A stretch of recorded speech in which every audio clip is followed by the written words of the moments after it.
Welcome back, Virgo. I'm Anna, and there's something hovering at the edge of your awareness right now. Trust what brought you here. So, miracles wear strange costumes sometimes. They don't always arrive wrapped in light and trumpets. Sometimes they slip through cracks in ordinary moments, disguised as words you never expected to hear from lips you thought had closed forever. Okay, so something might be stirring in the silence between you and someone else. Not the comfortable silence, the loaded kind, where unspoken words accumulate weight until they become unbearable, until holding them becomes more painful than releasing them. And release. And it could be coming. Hold on, let's sit with this for a moment. What I'm picking up on is internal pressure building in someone's world.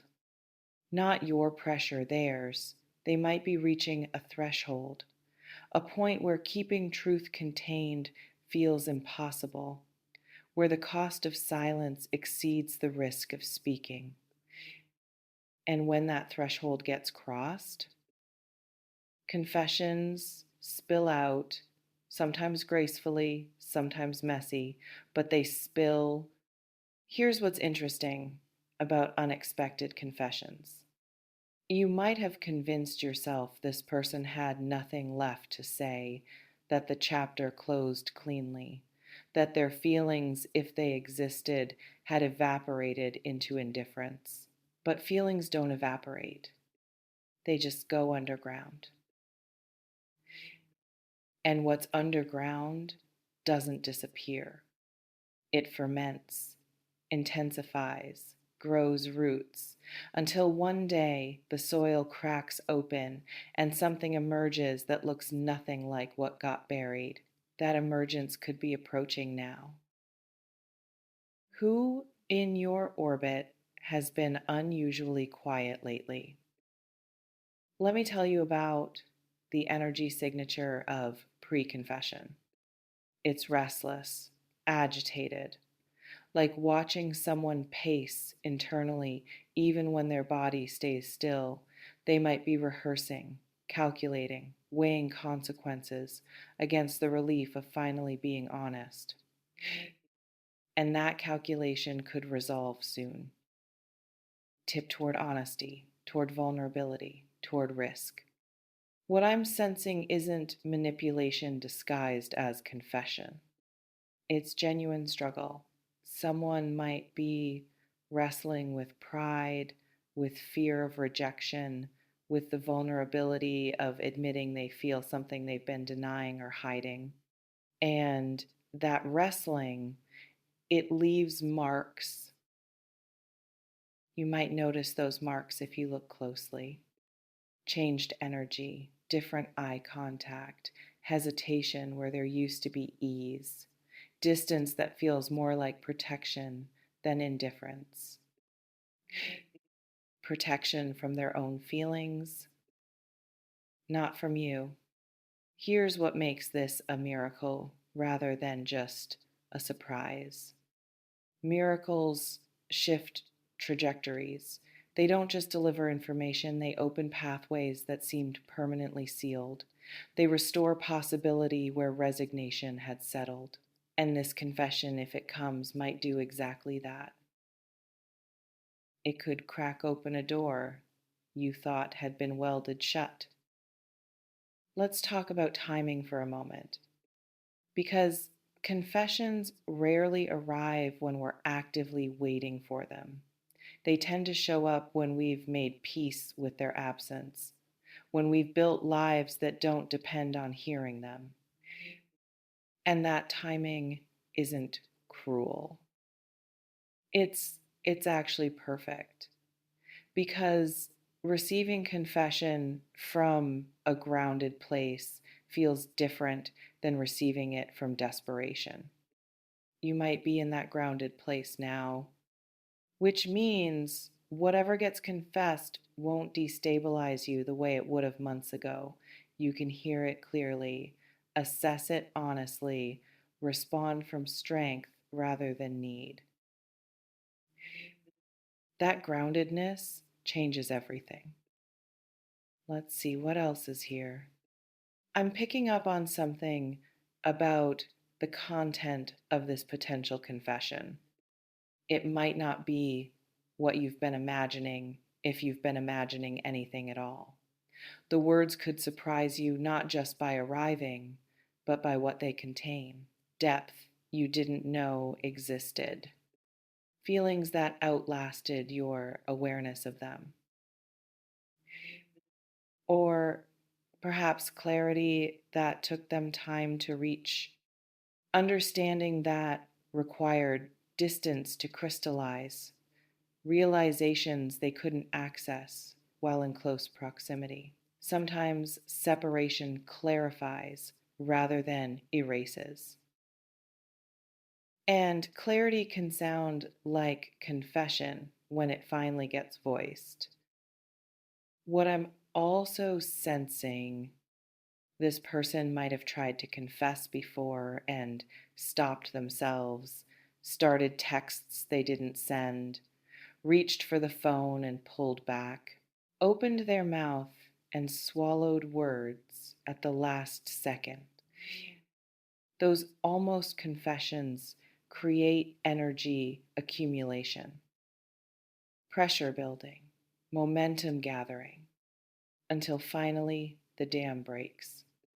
And when dams break, what pours through can be overwhelming, not in volume necessarily, but in intensity, in concentrated truth that's been compressed by containment. Are you prepared to hold space for intensity without immediately responding? Here's something important about miraculous moments. They don't automatically resolve everything. Confession creates opening, but opening still requires navigation. Someone telling you truth doesn't obligate you to do anything with that truth except acknowledge it. You get to decide what happens next. Not immediately, not under pressure, in your own time. I'm sensing that this confession could involve regret, not performative regret, genuine reckoning with choices made, with opportunities missed, with their own fear or pride or confusion creating distance they didn't actually want. And voicing that regret might be harder for them than you realize. Because regret requires admitting error, vulnerability, the possibility of rejection now compounded by having already rejected or withdrawn themselves. That's a precarious position to speak from.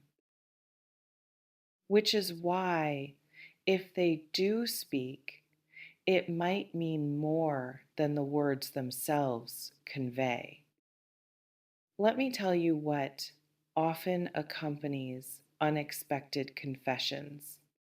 Context you didn't have, information about their internal process, explanations for behavior that seemed inexplicable or hurtful at the time.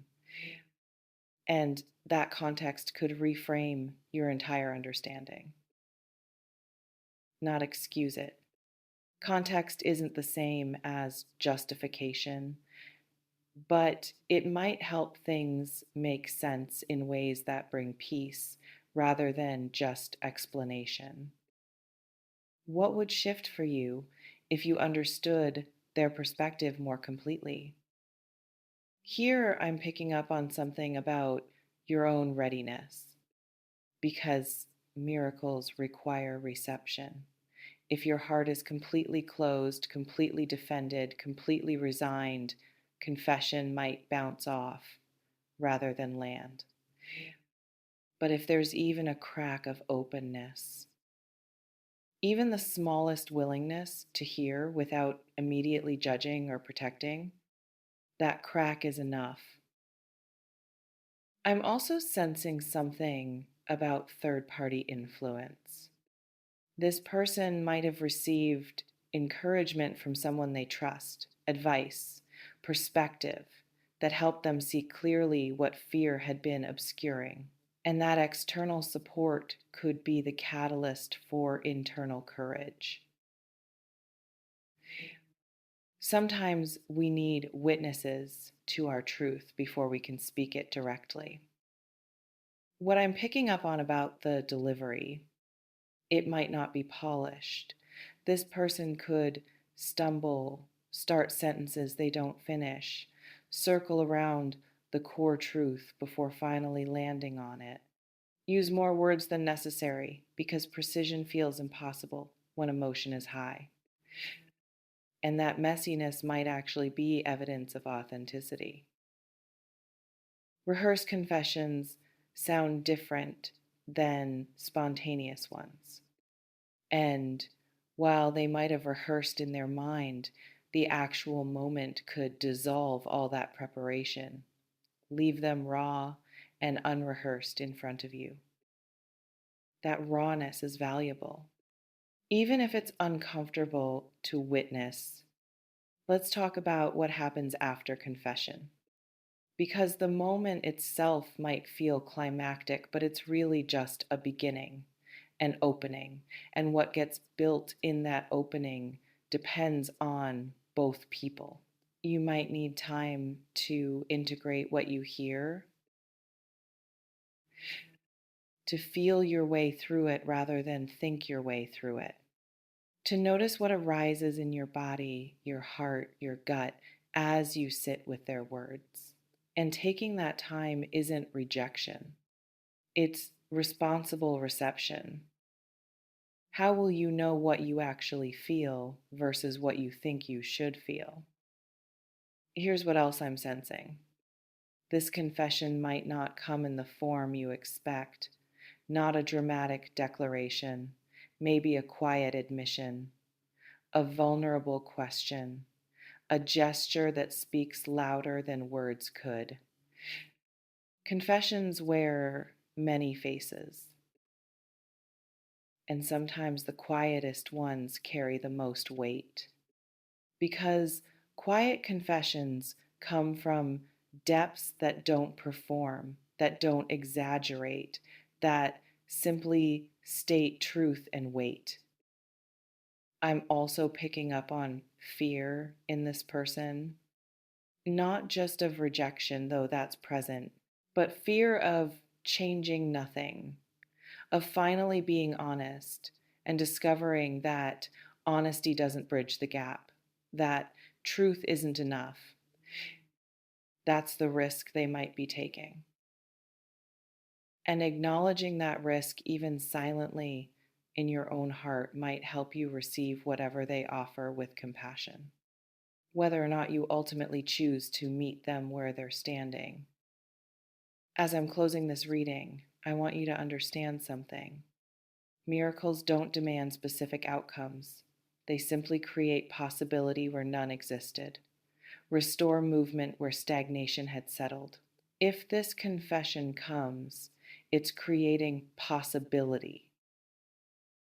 What you do with that possibility is entirely yours to determine. You can receive it gratefully and still maintain boundaries, can appreciate honesty and still protect your peace, can acknowledge their courage and still choose differently than they might hope. The miracle is the opening, not what you're required to do with it. So if words find you that surprise you, let them land. Don't rush to respond. Don't force immediate clarity. Just receive, breathe, feel, and trust that your heart knows how to navigate what your mind can't yet understand. Thank you for being here. If this resonated, share in the comments who might be carrying a confession meant for you. How would you receive it? Unexpected miracles require open hands, not empty ones, just open.